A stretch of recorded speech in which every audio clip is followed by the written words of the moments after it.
According to statewide data released on Saturday, February 26th, New York recorded a positivity rate of under 1%. After 51 days of a downward trend in positive cases. My friends, the day has come.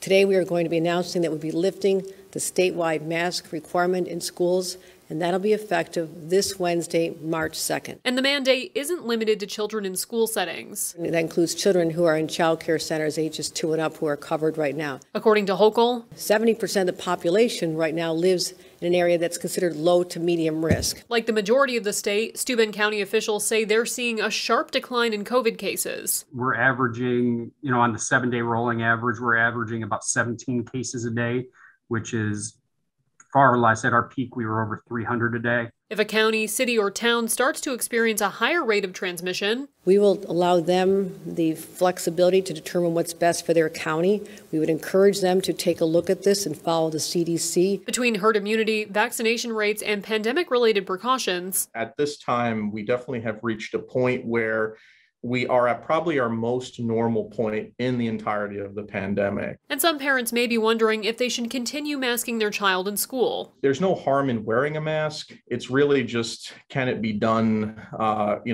throughout the day comfortably for the child? And that's the hardest part about it. Dr. Nistico says the risk of spread in educational environments can be a bit of a gray area. It's not to say that at this time, your risk of getting sick is super high. It's not because we know that the rates are very low.